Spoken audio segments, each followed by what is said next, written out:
Bonjour. Dans la vidéo précédente, nous avions étudié la structure générale du bilan avec ses deux volets de l'actif et du passif. Nous allons maintenant examiner plus en détail les différents comptes et puis nous verrons la manière de les représenter et de représenter les opérations qui se passent sur ces comptes.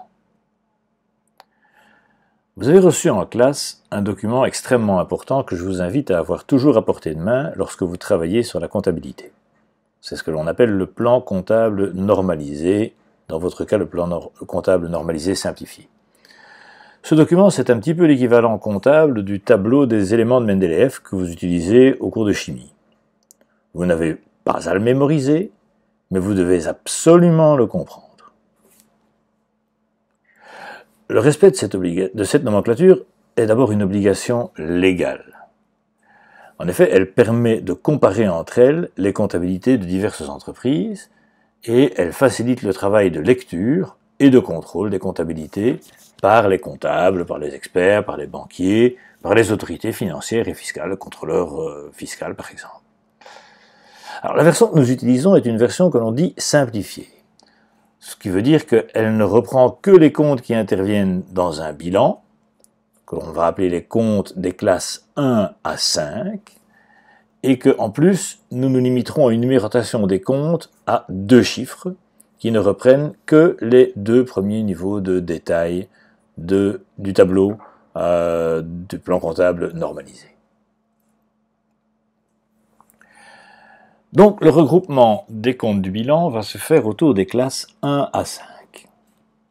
Ainsi, les comptes de la classe 1 reprennent ce que l'on appelle les fonds propres et les dettes à long terme de l'entreprise.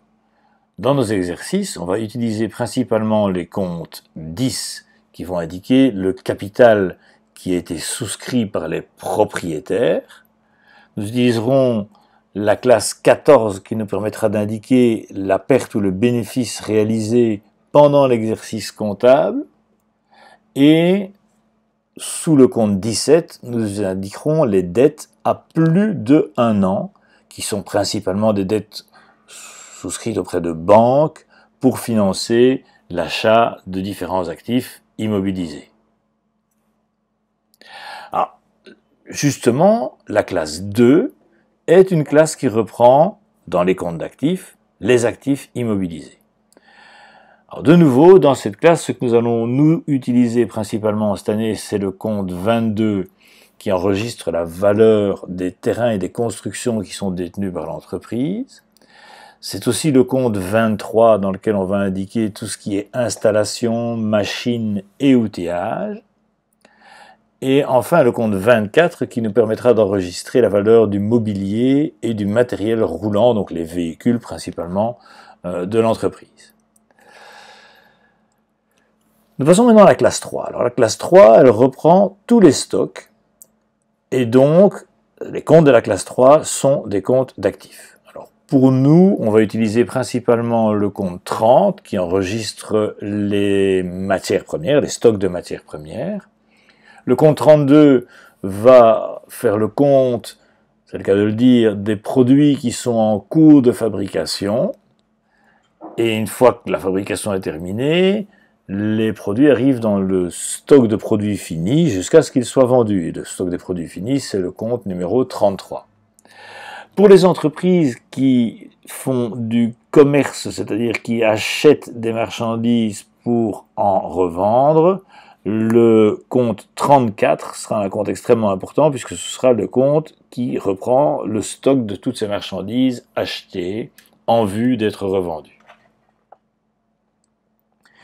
Alors, passons maintenant à la classe 4. Et la classe 4 est particulière parce que ces comptes se retrouvent à l'actif et au passif. Alors, ils sont à l'actif s'il s'agit de créances ou à court terme, c'est-à-dire des créances que l'on va appeler à 1 an au plus. On retrouve ces créances à court terme et principalement on va retrouver à l'actif le compte 40 qui est ce que l'on appelle le compte client, ce sont les créances sur les clients, et le compte 41 qui représente d'autres créances, en particulier par rapport à la matière qui a été vue cette année-ci, les taxes à récupérer et donc la TVA à récupérer. Mais la classe 4 compte aussi des dettes à court terme, qui sont bien des éléments du passif du bilan. Alors nous utiliserons principalement les comptes 42, qui reprennent la partie des dettes à long terme qui doivent être remboursées dans le courant de l'année suivante. Donc la partie court terme en fait d'une dette à long terme. Le compte 43 qui reprend les dettes financières à 1 an ou plus, nous on en voit relativement peu, mais le compte 44 par contre est un compte qui est très important pour nous puisque c'est le compte qui reprend l'ensemble des dettes que l'entreprise a vis-à-vis de ses fournisseurs. Dettes toujours à 1 an au plus, bien entendu. Il est rare qu'envers des fournisseurs on ait des dettes à plus d'1 an, mais ça pourrait arriver. Et enfin, le compte 45 qui reprend d'autres dettes, en particulier les dettes fiscales, salariales et sociales. Et dans les dettes fiscales, on trouvera bien entendu la TVA à payer. Alors, il nous reste à examiner les comptes de la classe 5 qui représentent toutes les valeurs disponibles, l'argent qui est directement utilisable par l'entreprise. Et donc, on va y retrouver principalement le compte 55 qui reprend l'ensemble des banques, et le compte 57 qui va reprendre l'ensemble des montants détenus en caisse. Donc en conclusion sur ces éléments-ci, vous devez faire particulièrement attention aux comptes de la classe 4. Vous devez évidemment savoir où se situent les comptes des classes 1, 2, 3 et 5, mais eux ont une place bien précise. Par contre, les comptes de la classe 4, il faut bien faire la distinction entre ce qui est créance, c'est-à-dire ce qui est dû à l'entreprise par d'autres personnes et qui fait donc partie de l'actif, et ce qui est dette de l'entreprise, ce que l'entreprise doit à d'autres personnes, qui est donc un élément qui va au volet passif du bilan. Et de nouveau, pour la classe 4, faites très attention à sa dénomination, on parle bien de créance ou de dette à 1 an au plus, ne vous laissez pas avoir par ce terme un peu bizarre. Au plus, ça veut bien donc dire que c'est maximum 1 an juste. Voilà, si vous avez ces éléments en main, vous allez pouvoir vous y retrouver dans votre tableau de plan comptable normalisé, et vous devriez pouvoir organiser convenablement cela par rapport au bilan. Dans les vidéos suivantes, nous allons voir comment fonctionne un compte en particulier.